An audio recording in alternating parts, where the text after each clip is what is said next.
Today is a sad day, as for a while, I have to say goodbye to my fellow detectives, man. It is the last episode of Bungou Stray Dogs, Season 1.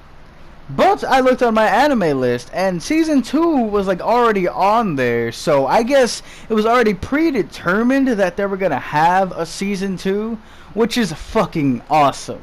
But anyways, let's get into this episode review. They didn't take it chill or anything. They just put the perfect setup for the next season as a last episode.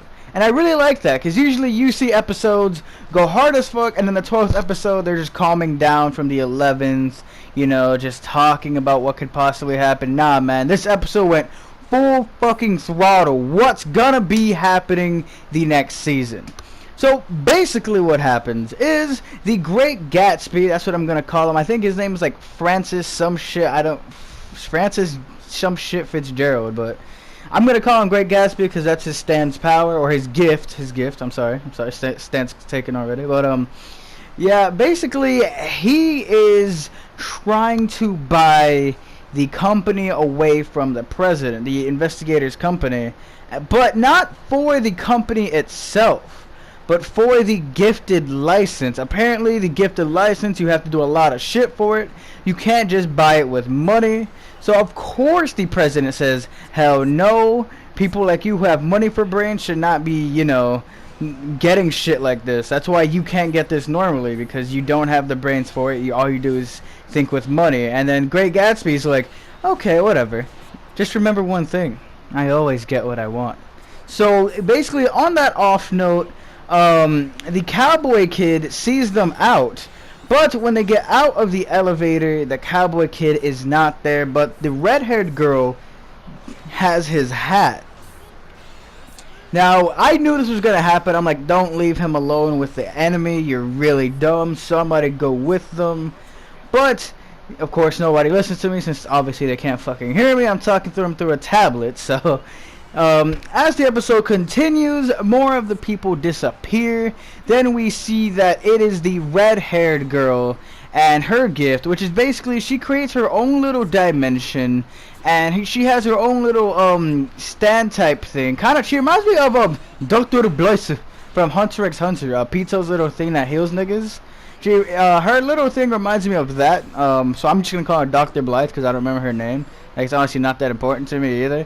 So she basically, what her gift is she makes Dr. Blythe play a tag with you, and if she catches you, then you get put in this room. And the thing about Dr. Blythe is she's lightning quick, so she catches them niggas like nothing. Like, she just goes off with it, man. It's crazy, honestly. So Dr. Blythe catches the orange-haired kid, because his sister gets captured. He goes in after her.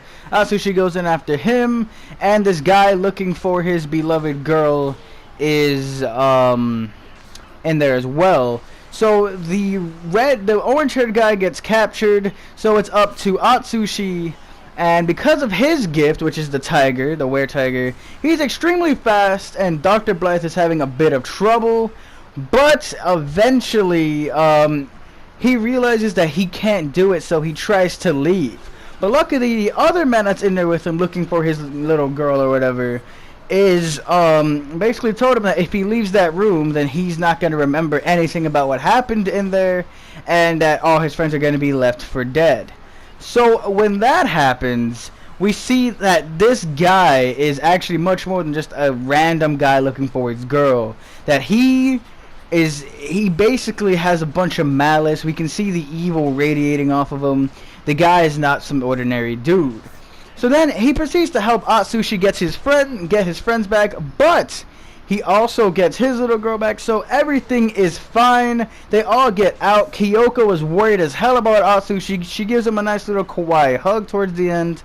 But then we see, after she notices the guy looking for his little girl, that Kyoko is in 100% fear. And then we're just like, why? What? That guy was pretty cool. Which then we see that the guy was the absolute leader of the Port Mafia the whole time. And it's absolutely crazy that that guy who we didn't think shit about at first was the leader of the Port Mafia. Just, man, season 2 is set up so good. Tell me what you guys think down below, man. Are you guys hyped for season 2? Just comment hell yes, because I mean, I know you fucking know. Anyways, this is my SSX Deuces, and I'll talk to you guys